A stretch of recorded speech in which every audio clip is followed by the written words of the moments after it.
All right, here we go. Chewy. Cheeriet. Yay.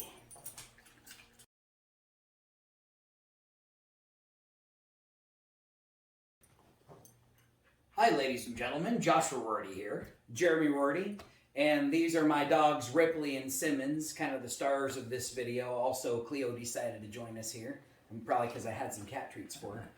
But I just She's almost as well trained as the dogs are. Right. Our video today has to do with how to defend yourself against a dog attack. And I just want to put things in perspective as being a dog owner myself. And God has never blessed me with children, but He's blessed me with these awesome pets. And they share a lot of love with me. I work really hard on training these dogs and building that bond with them. And so I would hope that if there was an altercation with somebody, that person would want to end things non-violently and not hurt my dog. Definitely. I would never want to hurt a dog myself, just like I would never want to hurt another person. I would want to handle any conflict without violence. However, there's the situations where a human might be really trying to hurt me, or a dog might really be trying to hurt me, and to avoid physical injury myself, I might have to injure a dog, which I would hate to do because I would put myself in that other person's shoes. Our governing tenet in the Warriors Pledge is courtesy. Every other tenet is based off of that courtesy. And so if I'm treating someone else how I would want them to treat me, if somebody's dog's attacking me, I would not want to hurt that dog. And with that, I just need to add that there are really no bad dogs. The only bad ones are the humans that own the dog. It's up to the owner to recognize if they've got an animal who has vicious tendencies and take the appropriate training to help get that out of them. Or at least properly restrain the animal so it's not hurting other animals or other humans. Really important. And of course, having that good training, not only for your dog, but also yourself, so you can recognize what your dog's feelings are and what their actions are going to be. So with that, we're going to get into some training today on how to deal with a vicious dog attack. And some of these applications might work for different animals besides just dogs. But we're going to focus on mainly dogs because that's what most people are going to be running into, as opposed to mountain lions and bears, oh my. And as you can tell, Simmons, he doesn't care about the limelight, but Ripley, she's our true star. She wants to be the center of attention. She's a drama queen. All right. So with that, we'll see you in the dojo. Many self-defense situations are similar, whether it's an attack from a dog or attack from a human or any other type of animal. We try to follow these three basic rules of self-defense, the ABCs of self-defense. And we've shot a big video about this before. We'll put a link up here so you can check it out if you haven't. But we wanted to talk about, first of all, A, being awareness. How does that apply to dog attacks? So we got a couple of videos we're going to use to illustrate the points we're going to make. Just want to put a warning out there that some of the material might be graphic. We are going to do our best to take the graphic parts out. That's not what this video is about. This video is about how to protect yourself against a dog and how to recognize a bad situation. So this first one, we're going to see a video of somebody who's really not paying attention to the world around him. We have a girl out taking her dog for a pee, a normal day, but here comes a jogger. He's really not paying attention to what's going on. The dog immediately notices and takes a defensive position. Jogger just ignores the dog, and the girl's having a hard time controlling that poor puppy. The dog shakes its head and escapes its muzzle. The guy's not prepared for it. Prey instinct kicks in, and it's game over. We cut a bit of this out because it gets very violent with both the owner and the jogger getting bit numerous times. But she finally gets a little control over the dog, and he notices there's a fence there. He's going to climb up on it. That's the importance of being aware of your surroundings. The other thing that you need to be aware of is threat indicators. And whether that's human or a dog, threat indicators can be a little bit different. Do you know the difference between an aggressive dog or a playful dog? And we'll talk more about that later. The B of the ABCs represents breathing. It's really important that you get control of your breathing because if you're hyperventilating, you're not going to be able to project your voice in an assertive manner to try to gain control of this dog. But then also, dogs can smell fear, and that can really set some dogs off. If you can control your breathing and take deep breaths, it will help deal with the adrenaline that's in your system that the dog is smelling. Then finally, the C of the ABC stands for companion. And I can't tell you how many self-defense videos I watched on YouTube, whether it's defensive against a human or a dog, where there's passers-by that see the situation happening and they're watching and then they just drive off without helping or calling for help. Or somebody stepping in to help, but they haven't called emergency services, so they're still on their own when they're in that situation. Also, you want to be thinking about the companion you have with you. Is this dog going after your dog? Are they going after your child? They might have to be your primary objective before you deal with the dog themselves. The other thing to keep in mind is the companion that you have with you. Are they able to help you out, or do you need to give them aid? A lot of the videos we watched in preparation for this was some poor person's dog being attacked by another dog that was off leash, or the dog was going after a small child. In this next video, you're going to see a very kind gentleman that steps in to help a child who's being attacked by this dog. And this guy has to come up with a really quick idea to not only be able to protect himself, but first get this kid out of the way so that the dog's not attacking either of them. We're seeing this kid being attacked by a dog, and the nanny's trying to help by pulling the kid away from the dog. Now our hero comes in and he starts punching and kicking this dog to try to get its attention away from the kid. But for the most part, the dog is ignoring the strikes. Eventually, our hero changes his tactics and starts grabbing the dog, gets a hold of both of its back legs and lifts it. The dog doesn't totally let go, but it does distract it enough where now he can grab the kid and lift him up away from the dog. The dog first looks around for the kid, but then notices that he's being lifted and starts attacking the person that's holding him. Instinctively, he decides to use this car next to him to put the kid up on so that the dog can no longer reach him. This allows him to free up his hands so he can defend himself against the dog, and when the dog doesn't stop attacking him, he decides to get up on the car. That way the dog can no longer reach him. At this point, the nanny's gone and everybody's safe. The dog's going to circle around the car looking for a victim, but then eventually wanders off.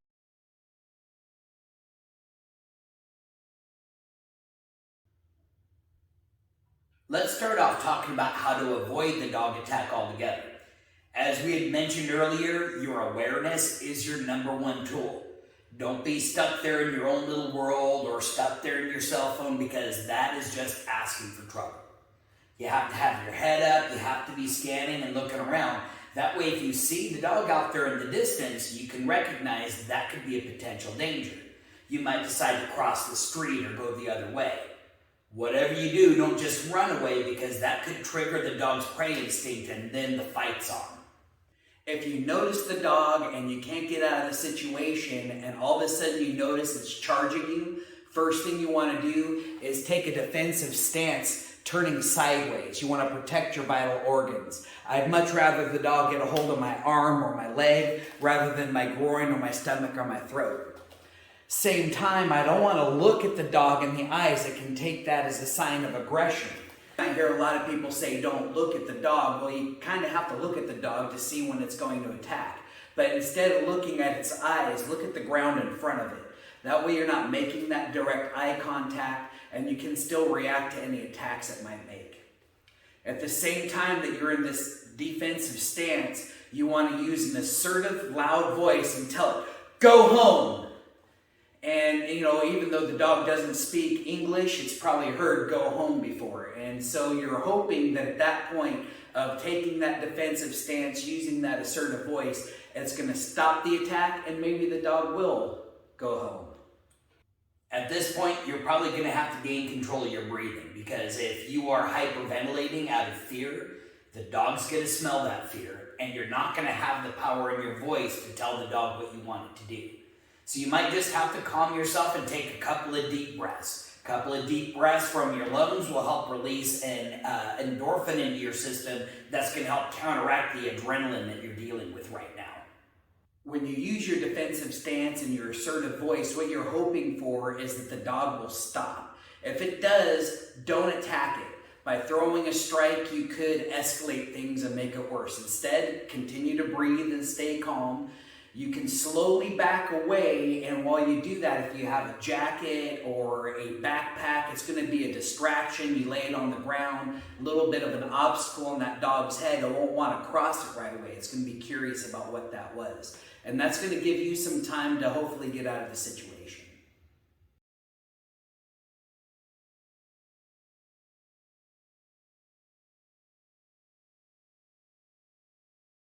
One of Ripley's favorite games is tug. Once she gets a hold of this rope, she just does not want to let go. If I do manage to get it away from her, she immediately wants to get a hold of it again. You'll notice that same hyper focus in all of the dogs in the videos that we show. Let's see if we can distract her from grabbing her favorite toy. You can see she pauses for a second, but then immediately comes after the toy. That brief moment was my moment to act. This can be even more effective if you use something with your smell on it, like a jacket or a hat. This time I sling my backpack in front of me and it startles her. It has my scent on it, so she pauses and sniffs it. Since the object is larger, when I encourage her to go after her toy, she won't go over it, she'll only go around it. This won't deter the dog for long, so decide your next action quickly. There's many different uses for an article of clothing, like a jacket or a belt, besides just a distraction. If the dog's coming at me to attack, I could just swing it at the dog to hopefully distract it from attacking. So this is still a little bit of a distraction. But even better still, if that dog's coming at me to bite me, I can take that and shove it right in its mouth, which is going to give it something else to bite besides my arm or my leg. At that point, if I can real quick get a hold of its jaw, I can use one end to tie it up so I can secure it better. Let's show you in a little more detail about how that works. I'll show you more detail on another article of clothing that you might have on you right now that could definitely help out. If you can get your belt off real quick, a lot of belts can be used as a weapon. I mean, especially one that's this thick. You fold that in half and start swinging it, it's definitely going to cause some pain. Also, you'll notice this has a bunch of different holes in it for the dog's teeth to get caught on. So just to show you here up close, when the dog's mouth bites down, I want to let go with my non-dominant hand to be able to grab a hold of the mouth. I don't want it biting my dominant hand, that could be bad. When I grab it, I'm using my fingers to go underneath the mandibles of the jaw, and I'm literally reaching up like I'm trying to feel the dog's tongue through the bottom of its mouth. My thumb is going to clamp down on top of the nose. From here, I'm going to take the end I'm holding on to. It goes underneath the jaw and then over the top of the nose. At that point, I'm going to clamp down with this hand, and if I need to, I can let go with the other hand to deal with this end of the belt. And again, goes under the dog's jaw, over the nose, then I can clamp down again. And now the dog's not letting go. I've got good control of him. He's not going to be able to bite me. Kind of like a makeshift muzzle. Especially with this being a belt, if I needed to continue, I could actually lock that down with my belt buckle.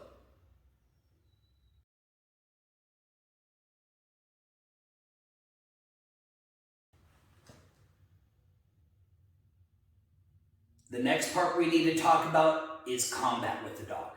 So the first thing I want to break out is, like we mentioned earlier, you really don't want to hurt your opponent. You don't want to hurt a dog. Really causing pain to something is something that could damage your soul. But you need to remember that whatever damage you cause to this dog could cause the dog to escalate further to the point where now it really wants to kill you. So as a disclaimer, you really don't want to hurt the dog, but if it does come to the point where you have to fight the dog, you want to cause injury, not pain. There is a difference, and we'll talk about that in a little bit. That injury is definitely going to stop the attack is what you're looking for. So, of course, we have to understand what our opponent is here. And in a lot of ways, dog brains work the same as human brains. Certain things are different as far as their body language. Do you understand the difference between a play stance? Its ears might be back, but its tail's going to be up and wiggly. It's got its front paws down. You can usually see happiness on the face versus aggression, where the ears might be back, but the tail's just straight up and the hackles on its back is standing up, and maybe it's got a curl in its nose. So you're paying attention to what is the disposition of this dog, first of all.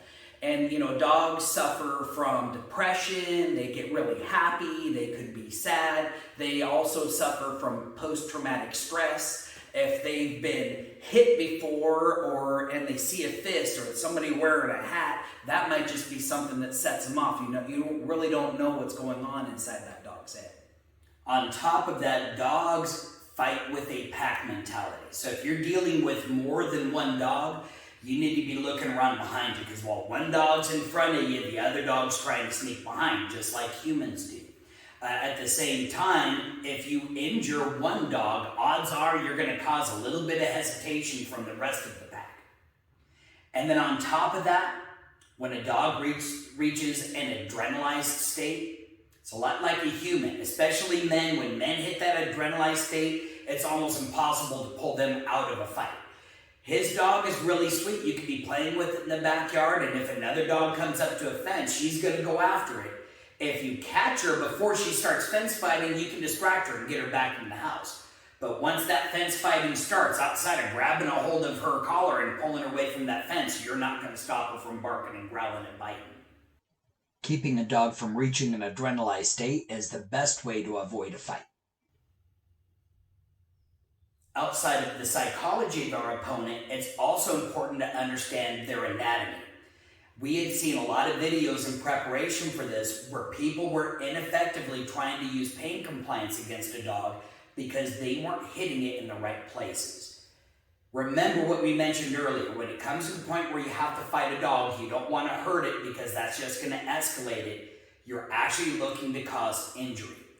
So let's take a look at what would be the proper targets on a dog that you would want to attack if you want to cause that injury. The dog's anatomy is designed to survive harsh conditions. They've got a really thick skull, thick hide covering their whole body, and look at all that muscle. The thick hide and muscle is designed to be able to absorb damage, which makes it incredibly hard to hurt a dog. All that muscle packed onto a low-built frame makes them incredibly fast, strong, and gives them a lot of endurance. Ripley, being less than 50 pounds, could drag Jeremy all over the backyard, and long after her human is tired, she's still ready to go. There are some weaknesses, however, that we can exploit. For instance, it only has one weapon, its teeth. While it is incredibly good at using them, it is limited on its range and variability.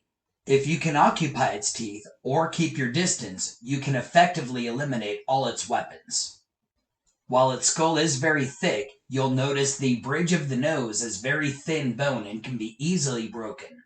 There are also a lot of nerves at the tip of the nose, making it incredibly sensitive.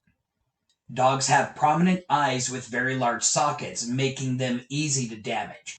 Most animals will retreat when their eyes are threatened. While the dog is designed to have a very high bite force, it doesn't have a lot of strength for opening its mouth. And the way the jaw is designed with that hollow space leading into the skull gives you a really nice handhold to be able to grab onto. Thick muscles surround the neck, making it resistant to strangulation or attack from behind. However, the front of the throat is still vulnerable. The rib cage of the dog is similar to that of a human.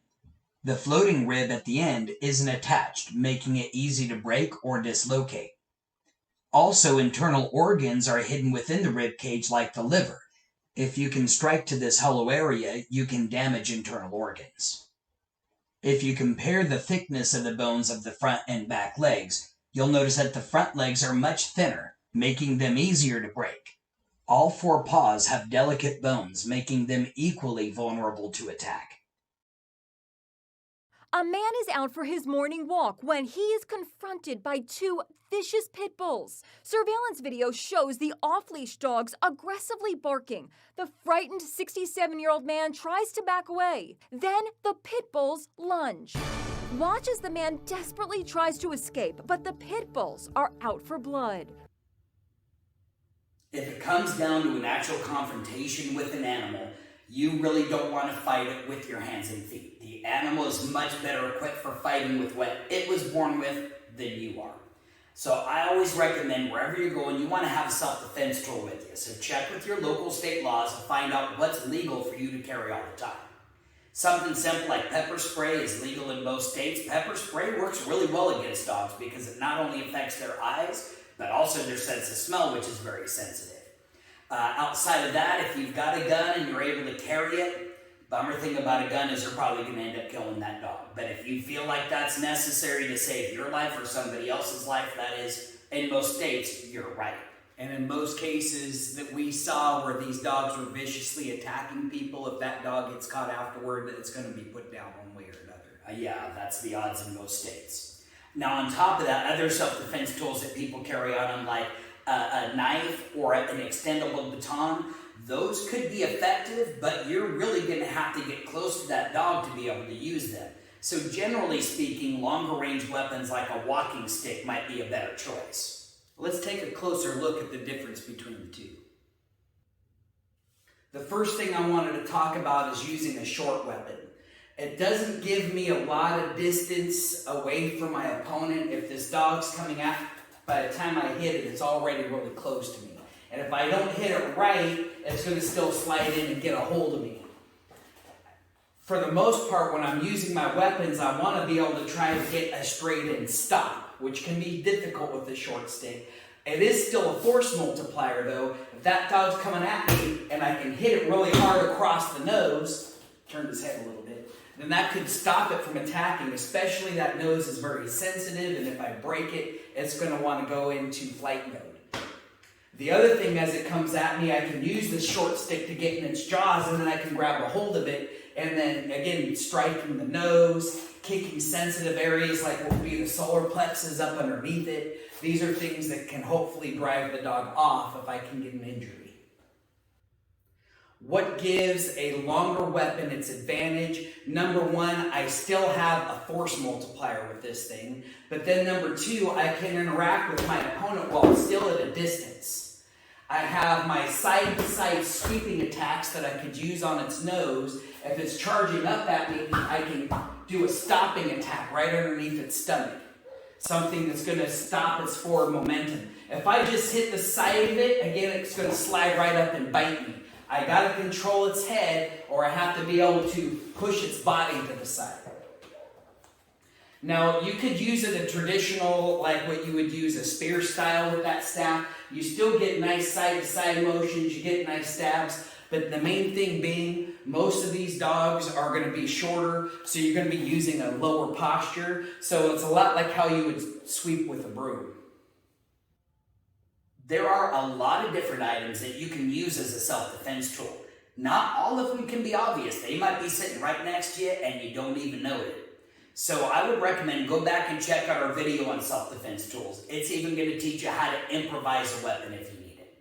Now let's take a look at a couple of videos that are going to illustrate the points we just made. Neighbor Daryl Berryman grabbed a sharp tree trimmer from his garage and raced into action. They was killing the man. And all I could do was try to save him, because he kept saying, help, help, help. When Daryl approached with his makeshift weapon, the dogs take off. Daryl knocked on another neighbor's door for help, but look, that dog is lurking, ready to pounce. His neighbor is awesome enough to help out and introduces a weapon, but unfortunately doesn't cause an injury. So while the dogs run away scared, they come back still focused on their primary victim. The guy was right here. This area right in here was covered with blood. Neighbor Elmer Levine is a retired Houston deputy sheriff. He sprung into action, armed with a gun. I told him and his family to get behind me. The lawman had 911 on the line when the dogs returned. He said he had no option but to open fire, wounding one of the dogs. At this point, one dog is injured, causing them both to run away. This allows the men to finally give aid to the victim. In this next video, a mailman has been downed by another vicious dog. A lady's trying to help out with the broom, but she's not hitting it very effectively. The dog doesn't even notice she's there. At this point, a gentleman comes in all WWE style and tries to use a trash can to drive the dog off. That doesn't even affect it. He leaves and comes back with a little snow shovel, which gets him about 2 or 3 whacks before it breaks. Not a very effective weapon.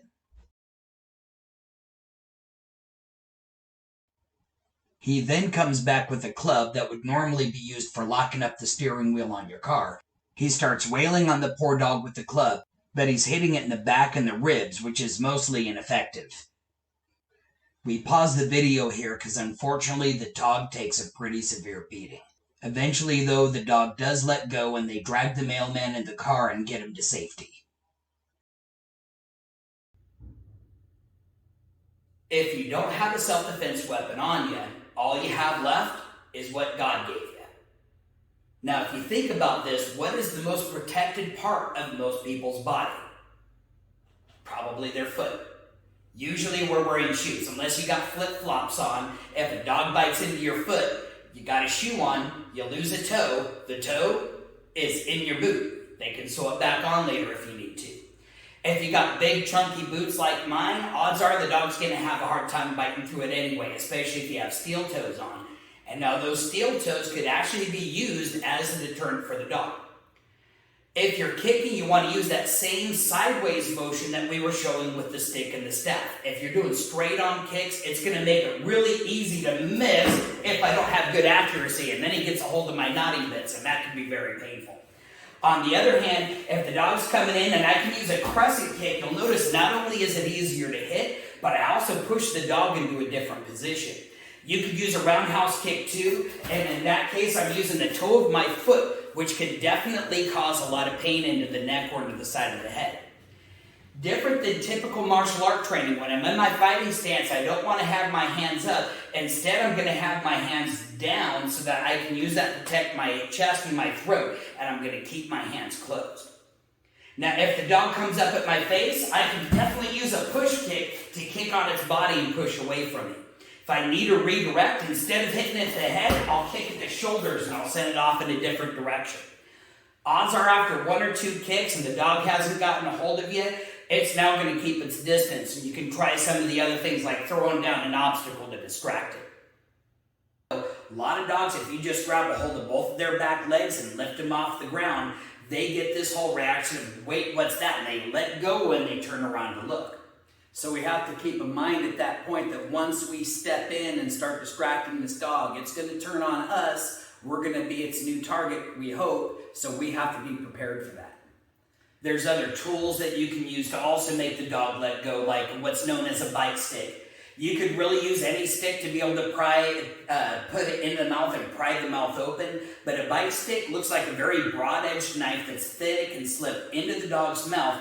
Then you turn it sideways and it makes the dog's mouth open, and it gives it something else to bite onto instead of what it's latched onto. And then certain techniques like grabbing the dog by the back legs and lifting. We saw in that one video with the baby, it didn't totally let go, but it distracted enough where it dropped it.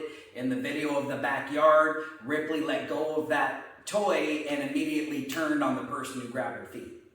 The last option you have sounds kind of disgusting, but it does work, especially on dogs that have that lock jaw. Unfortunately, you might have to take your thumb. If you got a bite stick, that's better, but you might have to just shove it up the butthole. This is a typical self-defense technique for humans too. People don't like that. Some foreign object goes in there and it distracts you from, hey, what is that and how can I get rid of that? Now, in this case where we're stepping in and helping somebody being attacked, and say we're using our strikes or we're using a self-defense tool, we now have the same striking zones on the dog, but we have a new concern of this dog is attacking a victim, and we don't want to hit the victim in the process of trying to distract the dog. So, we have some other targets, since it's not looking at us, might be a little bit easier to get, like stomping on its paw. Striking the smaller bones in its leg. We can cause an injury, then the dog will stop attacking, and we hope that it will go away. I hope that after watching this, you've come to the realization that self-defense against a dog is very similar to self-defense against a human. First thing is we've got to be aware of our surroundings and the tools that are available for us. If our awareness is up, we'll be able to avoid the fight before the fight happens. If we're aware of our available de-escalation tools, this dog comes up and is angry, we could de-escalate it so it doesn't have to turn into a fight. If it does turn into a fight, you have to be aware of the anatomy and physiology and how you're going to use your weapons to cause injury, not just pain. And whether you're defending by yourself or you're stepping in as a companion, we got to make sure emergency services is getting called so that you get help as soon as possible. And then on top of that, if anybody does get bit, you want to make sure they go to the hospital. Especially if you don't know the dog, there could be rabies issues, especially if you're here in the U.S., or really just beyond that, the chance for infection. And that infection could cause loss of a limb. And of course, whether we're defending ourselves with our kicks and punches or with a self-defense weapon, we got to make sure we're getting training in that, because it's not going to be effective unless you get a chance to use it a lot. So as always, we suggest seek a martial arts school in your area, get some training, get some accuracy, figure out how to put power in your strikes. You can get a hold of us through dojo2u.com, and we will talk to you in the next video.